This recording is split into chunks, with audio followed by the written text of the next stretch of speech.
ಶುಕ್ಲಾಂಬರಧರಂ ಶಶಿವರ್ಣಂ ಚತುರ್ಭುಜಂ ಪ್ರಸನ್ನವದನಂ ಧ್ಯಾಯೇತ ಸರ್ವವಿಘ್ನೋಪಶಾಂತಯೇ.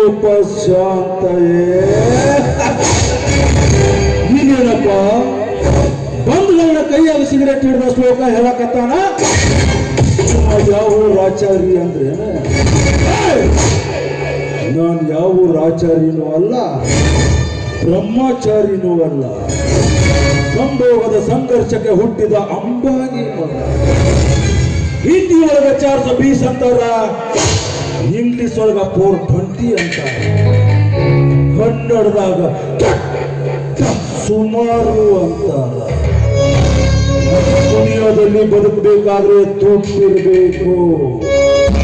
ಆ ದುಡ್ಡು ಹೆಂಗರ ಬರಲಿ, ಯಾವ ರೂಪದಾಗ ಬರಲಿ, ನನಗೆ ದುಡ್ಡು ಬರಬೇಕು ಅಷ್ಟೇ.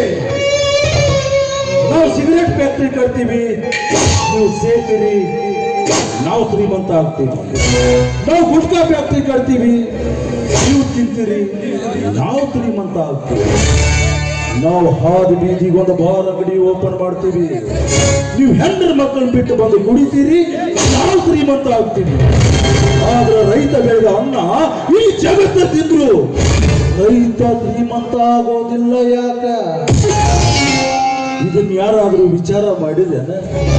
ಮಾಡಂಗಿಲ್ರಿ. ಮಾಡೋದಕ್ಕೆ ನಮ್ಮಂತವ್ರು ಬೇಡ.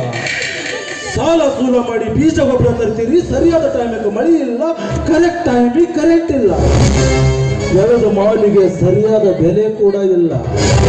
ಸೊಸೈಟಿ ಬ್ಯಾಂಕ್ಗಳಲ್ಲಿ ಸಾಲ ಹಾಕ್ಸೋದು, ಯಾವ್ದಾರ ಸರ್ಕಾರ ಬಂದು ನಮ್ಮ ಸಾಲ ಮನ್ನಾ ಮಾಡ್ತೈತೆ ಏನೋ ಅಂತ ಅವರ ದಾರಿ ನೋಡುದು. ಅವರು ಆ ಜನ ಈ ಜನ ಆ ಭಾಗ್ಯ ಈ ಭಾಗ್ಯ ಅಂತ ಹೇಳಿ 5 ವರ್ಷಕ್ಕೊಮ್ಮೆ ಹಾಕೊಂಡ ಗುಂತರ ಗುಮ್ಮಿಸ್ಕೊಂಡು ಕುಂದ್ರೋದು. 5 ವರ್ಷ ಆದ್ಮೇಲೆ ಚುನಾವಣೆಗೆ ಹೋಟ್ ಕೇಳಕ್ಕೆ ಬರ್ತಾರ. ಆಗ ವಿಚಾರ ಮಾಡದೆ ಹೋಟ್ ಹಾಕ್ತಿರಲ್ಲ. ಇದು ಮೊದಲೇ ಬರಬೇಕಾಗಿತ್ತು ನಿಮಗೆ ಬುದ್ಧಿ.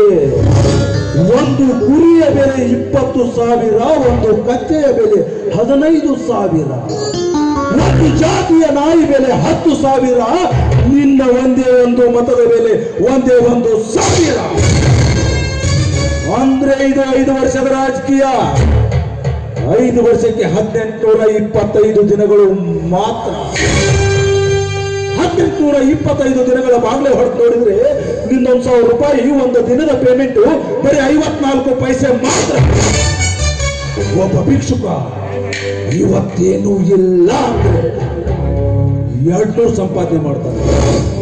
ಏ ತಮ್ಮ, ಆ ಭಿಕ್ಷುಕನಿಗಿರೋ ಬೆಲೆ ನಿನಗಿಲ್ಲಲ್ಲೋ ತಮ್ಮ.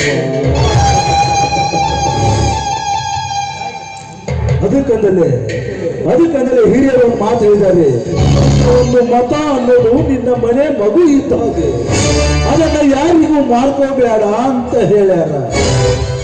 ಅದಕ್ಕಂದಲೇ ನೀವು ಯಾವತ್ತಿದ್ರು ಅಲ್ಲೇ ಇರಬೇಕು, ನಾವು ಇಲ್ಲೇ ಇರಬೇಕು. ಇದನ್ನೆಲ್ಲ ತಿಳಿದು ಸ್ಟ್ರೈಕು ಹೋರಾಟು ಅಂತ ರೋಡಿಗೆ ಬಂದ್ರೆ ಅಂತವ್ರನ್ನ ಹಾಕೊಂಡ ಗೋಮೋದೇ ನಮ್ಮ ಕೆಲಸ. ಒಟ್ಟಿನಲ್ಲಿ ಈ ರಘುವೀರ್ ದೇಸಾಯಿಗೆ ದುಡ್ಡು ಬರಬೇಕು ಅಷ್ಟೇ.